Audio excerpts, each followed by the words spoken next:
Covid ಮಹಾಮಾರಿ 2020 ಮಾರ್ಚ್ನಲ್ಲಿ ಕರ್ನಾಟಕ ರಾಜ್ಯಕ್ಕೆ ಕಾಲಿಡುತ್ತೆ. ದಿನದಿಂದ ದಿನಕ್ಕೆ ಕೋವಿಡ್ನ ಮಹಾಮಾರಿ ಉಲ್ಬಣಗೊಂಡು ಹಂತ ಹಂತವಾಗಿ ಪ್ರತಿಯೊಂದನ್ನು ಕೂಡ ಲಾಕ್ಡೌನ್ ಮಾಡ್ತಾ ಹೋಗಲಾಗುತ್ತೆ.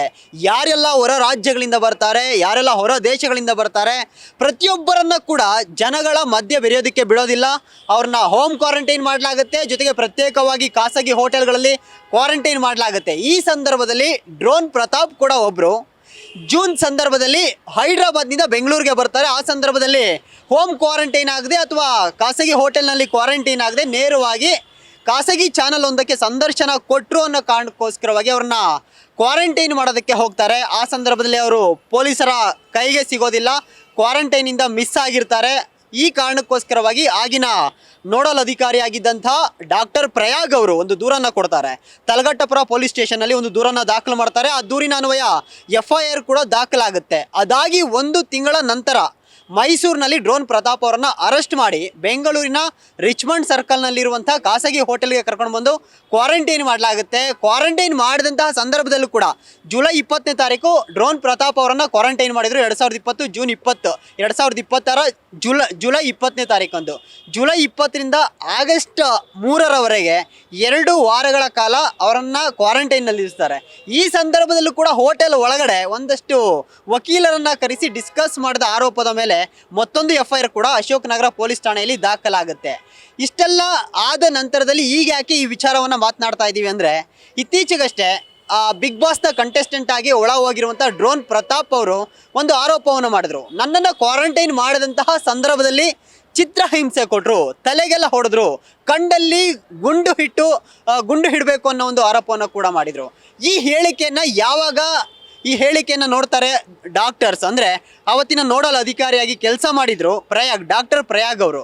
ಈ ಒಂದು ಸ್ಟೇಟ್ಮೆಂಟ್ ವಿರುದ್ಧ, ಡ್ರೋನ್ ಪ್ರತಾಪ್ ಮಾಡಿರುವಂಥ ಆರೋಪದ ವಿರುದ್ಧ ಕೆಂಡವಾಗಿದ್ದಾರೆ. ಯಾಕಂದರೆ ಡ್ರೋನ್ ಪ್ರತಾಪ್ ಹೇಳಿದಂತೆ ನಾವು ಯಾವುದೇ ರೀತಿಯಲ್ಲಿ ಚಿತ್ರಹಿಂಸೆ ಮಾಡಿಲ್ಲ ಅನ್ನೋ ಒಂದು ಹೇಳಿಕೆಯನ್ನು ಕೂಡ ನೀಡ್ತಿರುವಂಥದ್ದು. ಜೊತೆಗೆ ಅದರ ವಿರುದ್ಧ ಒಂದು ಕಾನೂನು ಹೋರಾಟಕ್ಕೆ ಮುಂದಾಗಿದ್ದಾರೆ.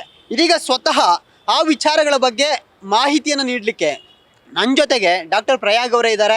ಸರ್, 2020 ಯಾವ ರೀತಿಯಾದಂಥ ಸಿಚುವೇಶನ್ ಇತ್ತು ಎಲ್ಲರಿಗೂ ಗೊತ್ತಿರುವಂಥ ವಿಚಾರ. ಇದೀಗ ಯಾಕೆ ಮುನ್ನೆಲೆಗೆ ಬಂತು ಅಂದರೆ, ಡ್ರೋನ್ ಪ್ರತಾಪ್ ಅವರೀಗ ಬಿಗ್ ಬಾಸ್ ಸ್ಟೇಜ್ ಮೇಲೆ ಒಂದು ಸ್ಟೇಟ್ಮೆಂಟನ್ನು ಕೊಡ್ತಾರೆ. ನಾನು ಕ್ವಾರಂಟೈನ್ ಆದಂತಹ ಸಂದರ್ಭದಲ್ಲಿ ಯಾವ ರೀತಿಯಾಗಿ ಚಿತ್ರಹಿಂಸೆ ಕೊಟ್ಟರು, ಜೊತೆಗೆ ಪೊಲೀಸ್ ಅವರೆಲ್ಲ ಸುತ್ತುವರೆದಿದ್ರು, ಕಂಡಲ್ಲಿ ಗುಂಡು ಹೊಡಿಬೇಕು ಅನ್ನೋ ಒಂದು ಆದೇಶ ಮಾಡಿದ್ರು ಅನ್ನೋ ಒಂದು ಸ್ಟೇಟ್ಮೆಂಟನ್ನು ಮಾಡಿದ್ದಾರೆ. ನೀವು ನೋಡಲ್ ಅಧಿಕಾರಿ ಆಗಿದ್ರಿ, ನೀವೇ ದೂರನ್ನು ಕೊಟ್ಟಿದ್ರಿ, ನಿಮ್ಮ ದೂರಿನ ಅನ್ವಯ ಪೊಲೀಸರು ಕೂಡ FIR ಮಾಡಿದರು. ಸರ್, ನನಗೆ ಅವ್ರ ಮೇಲೆ ದ್ವೇಷ ಇಲ್ಲ, ನಮಗೇನು ಅವ್ರ ಮೇಲೆ ಸಿಟ್ಟು ಇಲ್ಲ. ತಾವು ಹೇಳಿದ್ರಲ್ಲ, ಅವ್ರಿಗೆ ಕಂಡ್ರೆ ನಮಗೆ ಏನು ಕೆಂಡಮಂಡಲಾಗಿಲ್ಲ. ನಾವು ಅವರು ಆ ಥರ ಸ್ಟೇಟ್ಮೆಂಟ್ ಕೊಟ್ಟಾಗ ನಿಮ್ಮ ಒಬ್ಬ ಮೀಡಿಯಾದವರೇ ಅವಾಗ ಅವ್ರು ಕವರ್ ಮಾಡಿದ್ರು, ನನಗೆ ಕಳಿಸ್ಕೊಟ್ರು. ನೋಡಿ ಸರ್, ನಿಮ್ಮ ಬಗ್ಗೆ ಈ ಥರ ಮಾತಾಡಿದ್ದಾರೆ, ನಿಮ್ಮ ಪ್ರತಿಕ್ರಿಯೆ ಏನು ಅಂತ. ಸೊ ಆ ಪ್ರತಿಕ್ರಿಯೆನ ಕೊಡ್ತಾ ಇದ್ದೆ ಹೊರತು ನಮಗೂ ಅವ್ರಿಗೂ ವೈಯಕ್ತಿಕವಾಗಲಿ ಅಥವಾ ಅವ್ರ ಬಗ್ಗೆ ಸಿಟ್ಟಾಗಲಿ ಅಥವಾ ಅವ್ರನ್ನ ನಾವು ಜಲಸಿ ಪಡೋದಾಗಲಿ ಏನೂ ಇಲ್ಲ. ಸೊ ಅವಾಗಾಗಿದ್ದು ನಾನು ಎಲ್ಲ ಕಡೆ ಹೇಳಿದ್ದೀನಿ. ಅವಾಗಾಗಿದ್ದು ಇಷ್ಟೇ. ಅವಾಗೇನಾಯಿತು ಅಂದರೆ, ಅವರು ಕ್ವಾರಂಟೈನ್ ಬ್ರೀಚ್ ಮಾಡಿದ್ರು. ಅವರು ಬೇರೆ ರಾಜ್ಯಕ್ಕೆ ಹೋಗಿ ಕ್ವಾರಂಟೈನ್ ರೂಲ್ಸ್ ಪ್ರಕಾರ ಅವರು ಸೇವಾ ಸಿಂಧುವಲ್ಲಿ ಅವ್ರು ಹೇಳ್ಕೊಂಡ್ರ ಪ್ರಕಾರನೇ ಸೇವಾ ಸಿಂಧುವಲ್ಲಿ ರಿಜಿಸ್ಟರ್ ಆಗಿದ್ದಾರೆ. ಅವರು ಆ್ಯಸ್ ಪರ್ ದಿ ರೂಲ್ಸ್ ಅವ್ರ ಮನೇಲಿ ಹೋಗಿ ಕ್ವಾರಂಟೈನ್ ಆಗಬೇಕಾಯ್ತು. 14 ಡೇಸ್ ಕ್ವಾರಂಟೈನ್ ಇತ್ತು, ಎಲ್ಲರಿಗೂ ಇತ್ತದು. ಜನಸಾಮಾನ್ಯರಿಂದ ಎಲ್ಲ ಪ್ರತಿಯೊಬ್ಬರಿಗೂ ರೂಲ್ಸ್ ಸೇಮ್ ಇತ್ತದು. ಸೊ ಇವ್ರೇನು ಮಾಡಿದ್ದಾರೆ, ಅವರ ಹೇಳಿಕೆ ಪ್ರಕಾರನೇ ಅವರು ಕ್ವಾರಂಟೈನ್ನ ಬ್ರೀಚ್ ಮಾಡಿ ಅವರ ಫ್ರೆಂಡ್ ಮನೆ ಉಳ್ಕೊಂಡು ಅವರು ಖಾಸಗಿ ವಾಹಿನಿ ಚಾನಲ್ BTVಗೆ ಹೋಗಿ ಅಲ್ಲಿ ಅವರು ತೋರಿಸಿದ್ದಾರೆ, ನಾನು ಕ್ವಾರಂಟೈನ್ ಬ್ರೀಚ್ ಮಾಡಿ ಸುದ್ದಿವಾಹಿನಿಗೆ ಬಂದಿನಿ, ಸ್ಪಷ್ಟೀಕರಣ ಕೊಡಬೇಕು ಅಂತ. ಅವ್ರಿಗೆ ಸ್ಪಷ್ಟೀಕರಣ ಕೊಡೋದು ಅವ್ರ ವೈಯಕ್ತಿಕ. ಅದನ್ನು ಅವರು ಕ್ವಾರಂಟೈನ್ ಟೈಮಲ್ಲಿ ಅವರೇ ಹೇಳ್ಕೊಂಡ್ರು. ಅದಿದೆ, it's available in the public domain ಇವಾಗ. ಸೊ ಯೂಟ್ಯೂಬಲ್ಲಿ ಒಂದು ನ್ಯೂಸ್ ಸಿಗುತ್ತದು. ಆ ಯೂಟ್ಯೂಬ್ ಲಿಂಕನ್ನು, ಕ್ಲಿಪ್ಪನ್ನು ಒಬ್ಬ ಸಾರ್ವಜನಿಕರು ಏನು ಮಾಡಿದ್ದಾರೆ, ಆಗಿನ ಮುಖ್ಯಮಂತ್ರಿ, ಆಗಿನ ಗೃಹ ಮಂತ್ರಿಗೆ ಅದನ್ನು ಟ್ಯಾಗ್ ಮಾಡಿ, ನಮ್ಮ ಬಾಸ್ ಆದಂಥ ಮಣಿವಣ್ಣನ್ ಸರ್ಗೂ ಅದನ್ನು ಟ್ಯಾಗ್ ಮಾಡಿ ಕ್ವಶನ್ ಮಾಡಿದರು. ಅಂದರೆ ನೀವು ಅವ್ರ ಮೇಲೆ ಯಾಕೆ ಆ್ಯಕ್ಷನ್ ತೊಗೊಳಲ್ಲ ಅಂತ. ಆ ಥರ ಕ್ವಶನ್ ಮಾಡಿದಾಗ ಏನಾಗುತ್ತೆ, ನಮಗೆ ಅದು ಸವಾಲಾಗುತ್ತೆ. ಯಾಕಂದರೆ ಇವನೇನು ಮಾಡ್ತಾನೆ, ಅದಾದ ತಕ್ಷಣ ಒಂದು ತಂಡ ಅವನ ಮೇಲೆ ಕೇಳಿ ತಿಳಿದಾನೆ ಅಂತ ಅವನನ್ನು ಸ್ವಿಚ್ ಆಫ್ ಮಾಡ್ಕೊತಾನೆ ಮೊಬೈಲ್ ಫೋನ್ನ. ಸೊ ಅದು ಯಾವಾಗ ಅವ್ರ ಕೈಲಾಗಲ್ಲ, ಅದನ್ನು ನನಗೆ ವರ್ಗಾಯಿಸ್ತಾರೆ ಆ ಕೇಸ್ನ. ಸೊ ನಾವೇನು ಮಾಡ್ತೀವಿ, ಫಸ್ಟು ಅವಾಗಿದ್ದ ರೂಲ್ಸ್ ಪ್ರಕಾರ ಯಾರೇ ಕ್ವಾರಂಟೈನ್ ಬ್ರೀಚ್ ಮಾಡಿದ್ರು first you should go and register FIR. Talaghattapura police ಸ್ಟೇಷನಲ್ಲಿ ನಾನು ಹೋಗಿ FIR ರಿಜಿಸ್ಟರ್ ಮಾಡ್ತೀನಿ. ಅದಕ್ಕೆ ಮುಂಚೆ ಅವ್ರ ಮನೆ ಒಂದು ವಿಸಿಟ್ ಮಾಡ್ತೀವಿ ನಾವು. First we should make confirm. ನಾನು ಯಾಕೆ ಅವ್ರ ಮನೆ ವಿಸಿಟ್ ಮಾಡಿದೆ ಅಂದರೆ ಮನೇಲಿ ಇದನ್ನೋ ಅಂತ ನಮಗೆ ಖಾತ್ರಿ ಆಗಬೇಕಲ್ವಾ. ಮನೆಯಲ್ಲಿ ಕ್ವಾರಂಟೈನ್ ಆಗಿದ್ದಾನೋ ಇಲ್ವೋ ಅನ್ನೋದು ಖಾತ್ರಿ ಪಡಿಸ್ಕೊಳ್ಳೋದಕ್ಕೆ ಹೋಗಿದ್ದೀವಿ. ಹಾಂ, ಅವನು TV ಮಾಧ್ಯಮಕ್ಕೆ ಹೋಗಿ ಮತ್ತೆ ಅವ್ನ ಮನೆಗೆ ಹೋಗಿರೋ ಚಾನ್ಸ್ ಇರುತ್ತೆ ಅಂದ್ಬಿಟ್ಟು ಟು ಮೇಕ್ ಡಬಲ್ ಕ್ಲಿಯರ್ ನಾನೇ ವೈಯಕ್ತಿಕವಾಗಿ ನನ್ನ ತಂದೊಟ್ಟಿಗೆ ಮನೆ ಹೋಗ್ತೀವಿ. ನಾವು ಮನೆ ಬೀಗ ಹೊಡಿಯೋಲ್ಲ. ಅಲ್ಲಿರುವಂತಹ ವಾಚ್ಮನ್ ಅವರ ಸಮ್ಮುಖದಲ್ಲೇ ಮನೆ, ಅದು ವಿಂಡ್ ಫ್ಲವರ್ ಅಂತ ಒಂದು ಫ್ಲಾಟ್ ಇದೆ ತಲಗಡಪುರ ಪೊಲೀಸ್ ಸ್ಟೇಷನ್ ವ್ಯಾಪ್ತಿಯಲ್ಲಿ. ಅವರ ಸಮ್ಮುಖದಲ್ಲೇ ನೋಡ್ತೀವಿ, ಬೀಗ ಹಾಕಿರುತ್ತೆ, ಗ್ಲಾಸಲ್ಲಿ ಕಾಣುತ್ತೆ ಅವ್ರ ಪೆಟ್ಟಿಗೆದೆಲ್ಲ ಇರುತ್ತೆ ಅಲ್ಲಿ, ಅದನ್ನೆಲ್ಲ ನೋಡ್ತೀವಿ. ಅಲ್ಲಿಂದ ಮನೆ ಅವ್ರದ್ದು ಇನ್ಫಾರ್ಮೇಷನ್ ಕಲೆ ಹಾಕ್ತೀವಿ. ಕಲೆ ಹಾಕಿ ನಾವು ಮತ್ತೆ ನಮ್ಮದು ಅವ್ರ ಮೊಬೈಲ್ ನಂಬರು ನಮಗೆ ಸಿಕ್ಕಿರಲ್ಲ. ಅವ್ರದ್ದು 2 ನಂಬರ್ ಇತ್ತು ನಮಗೆ. ಸೊ ಒಂದು ಸ್ವಿಚ್ ಆಫ್ ಆಗಿರುತ್ತೆ. ಬಂದು ಅಪ್ರೋಚ್ ಮಾಡಿದಾಗ ಅವರಿಂದ ಸಾಕಾರ ಸಿಗೋಲ್ಲ ನಮಗೆ. ಇನ್ನೊಂದು ನಂಬರು ಅಥವಾ ಅವ್ರ ಬಗ್ಗೆ ಮಾಹಿತಿ ಬೇಕಾಗುತ್ತೆ ನಮಗೆ. ಸೊ ನಿಮಗೆ ಸರ್ಚ್ ವಾರೆಂಟ್ ಇದೆ ಅಂತಾರೆ. And we understand.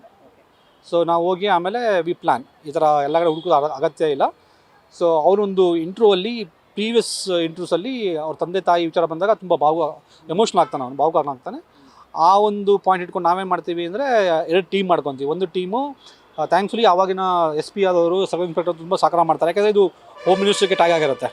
ಹಾಗಾಗಿ ತುಂಬ ಸಹಕಾರ ಮಾಡಿ ಯಾರೇ ಒಬ್ಬ ಕಾಲ್ ರೆಕಾರ್ಡ್ ನಾವು ತೊಗೊಬೇಕು ಅಂದರೆ ನಾವು SP ಅವ್ರ ಪರ್ಮಿಷನ್ ಬೇಕಾಗತ್ತೆ. ಅದೆಲ್ಲ ಪ್ರೊಸೀಜರ್ ಫಾಲೋ ಮಾಡಿ ಅವರ ಕಾಲ್ ರೆಕಾರ್ಡ್ಸ್ ಟ್ರ್ಯಾಕ್ ಮಾಡ್ತೀವಿ. ಅದು ಒಂದು ತಂಡ ಮಾಡ್ತಾ ಇರುತ್ತೆ. ನನಗೇನು ಅನ್ಸುತ್ತೆ ಅಂದರೆ ಇವನ್ನ easiest way to make him surrender is ಅವ್ನ ವೀಕ್ನೆಸ್ ಏನು, ತಂದೆ ತಾಯಿ ಮಾತಾಡಿದಾಗ ಎಮೋಷನ್ ಆಗ್ತಾನಲ್ಲ, ಅದನ್ನು ನಾವು ಉಪಯೋಗಿಸ್ಕೊಂಡು ಅವರ ಮನೆಗೆ ಹೋಗ್ತೀವಿ. ನಡ್ಕಲ್ ಅಂತ ಒಂದು ಹಳ್ಳಿಯಲ್ಲಿ ಮನೆಗೆ ಹೋದಾಗ ಅವ್ರ ತಂಗಿ ಇರ್ತಾರೆ, ತಂದೆ ಇರಲ್ಲ ಮನೆಯಲ್ಲಿ. ತಂಗಿ ಕೇಳಿದಾಗ ಅವರು ನಮ್ಮ ID ಕಾರ್ಡ್ ಕೇಳ್ತಾರೆ ತಂಗಿಯವರು. ಅದು ಎಲ್ಲ ಒಬ್ಬ ಪ್ರಜೆಗೆ ಇರಬೇಕಾದಂಥ ಒಂದು ಕಾಮನ್ ಸೆನ್ಸು. ID ಕಾರ್ಡ್ ತೋರಿಸ್ತೀವಿ, ನಾನಾಗಲಿ ನಮ್ಮ ಮುಫ್ತಿನವರು ಪೊಲೀಸ್ ಆಗಲಿ. ತೋರಿಸಿದ್ಮೇಲೆ ಅವ್ರು ಖಾತ್ರಿ ಆಗುತ್ತೆ ನಾವು BBMP ಮತ್ತು ಪೊಲೀಸ್ ಡಿಪಾರ್ಟ್ಮೆಂಟಿಂದ ಬಂದಿದ್ದಾರೆ ಅಂತ. ಅವ್ರ ತಂದೆಗೆ ಫೋನ್ ಮಾಡ್ತಾರೆ. ತಂದೆ ರೇಷ್ಮೆ ಕೃಷಿ ಮಾಡ್ತಾನೆ ಕಾಣುತ್ತೆ. ಅವರು ಅಲ್ಲಿಂದ ಬರ್ತಾರೆ. ಅವ್ರ ತಂದೆ ನಾನು ಹೇಳ್ತೀನಿ, ಈ ಥರ ನಿಮ್ಮ ಮಗ ಹಿಂಗೆ ಮಾಡ್ಕೊಂಡಿದ್ದಾನೆ, ಅವ್ರನ್ನ ಕ್ವಾರಂಟೈನ್ ಮಾಡೋಕ್ಕೆ ಹೇಳಿ, ಸರೆಂಡರ್ ಆಗಿ ನಾವು ಕ್ವಾರಂಟೈನ್ ಮಾಡ್ತೀವಿ ಅಂತ. ಅದೇ ಹೊತ್ತಲ್ಲಿ ಅವ್ರ ತಂಗಿ ಅವ್ರ ಅಪ್ಪನ ಮಾತಾಡ್ಬೇಕಾದ್ರೆ ಅವ್ರ ತಂಗಿ ಅವ್ರ ಅಣ್ಣನಿಗೆ ಫೋನ್ ಮಾಡ್ತಾ ಇರ್ತಾರೆ ಹಿಂದ್ಗಡೆಯಿಂದ. ನಂಗೆ ಅರ್ಥ ಆಗುತ್ತೆ, ಸುಮ್ಮನೆ ಆಗ್ತೀನಿ. ದಟ್ಸ್ ವಾಟ್ ವಿ ವಾಂಟ್ ಅಲ್ವಾ. ಸೊ ಅವ್ರ ಅಪ್ಪನ ನಾವು ಗೌರವಪೂರ್ವಕವಾಗಿ ನಮ್ಮದೇ ಜೀಪಲ್ಲಿ ತುಂಬ ಗೌರವ ಕೊಟ್ಟು ನಾವು ಕರ್ಕೊಂಬರ್ತೀವಿ. ಆ ಮಧ್ಯದಲ್ಲಿ ನಡ್ಕಲಿಂದ ತಲಗಡಪುರ ಆಲ್ಮೋಸ್ಟ್ ಸುಮಾರು ಕಿಲೋಮೀಟರ್ ಆಗುತ್ತೆ. ಅವರಪ್ಪ ಎಲ್ಲ ಹೇಳ್ಕೊತಾರೆ, ನಮಗೇನು ಮಾಡೋಕ್ಕೋಗಬೇಡಿ ನನ್ನ ಮಗನಿಗೆ. ನಾವೆಲ್ಲ we are not interested in that. ಅವ್ರು ಕ್ವಾರಂಟೈನ್ ಬ್ರೀಚ್ ಮಾಡಿದ್ದಾರೆ. ಆ ಕ್ವಾರಂಟೈನ್ ಬ್ರೀಚ್ ಮಾಡಿದಾಗ ಯಾವ ಜನಸಾಮಾನ್ಯಗೆ ಏನು ಅವನಿಗೂ ಅನ್ವಯಿಸುತ್ತೆ, ಅವನನ್ನು ಬೇರೆ ಆಗಲ್ಲ ಅವನು.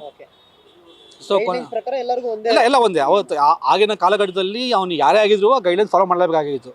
ಅವನು irrespective of his position and post. ಯಾಕಂದರೆ ವೈರಸ್ಸು ಅವನು ಅಂತ ಇದು ಮಾಡಲ್ಲವಲ್ಲ ಆ ಟೈಮಲ್ಲಿ. ಸೊ ಹಾಗಾಗಿ ಅವ್ರ ತಂದೆ ಆಯ್ತಪ್ಪ ನಾವು ಇದು ಮಾಡ್ತೀವಿ ಅವನ್ನ ಎಲ್ಲ ಹೇಳ್ತಾರೆ. ಅವರು ಸಹಕರಿಸ್ತಾರೆ ತುಂಬ. ಅವರು ನೊಂದ್ಕೊಂಡೆ ಮಾತಾಡ್ತಾರೆ ಬರೋ ಟೈಮಲ್ಲಿ, ಇವೆಲ್ಲ ಬೇಕಿತ್ತು ಅವನಿಗೆ ಎಲ್ಲ ಅಂತ. ಪಾಪ ಒಳ್ಳೆಯ ವ್ಯಕ್ತಿ ಅವ್ರ ತಂದೆ. ಸೊ ಹಾಗಾಗಿ ಅವ್ನು ಯಾವಾಗ ಅವ್ರ ತಂದೆ ನಮ್ಮೊಟ್ಟಿಗೆ ಏನೋ ಗೊತ್ತಾಗತ್ತೆ, ಅವನು ನಮಗೆ ಕಾಂಟ್ಯಾಕ್ಟ್ ಮಾಡ್ತಾನೆ.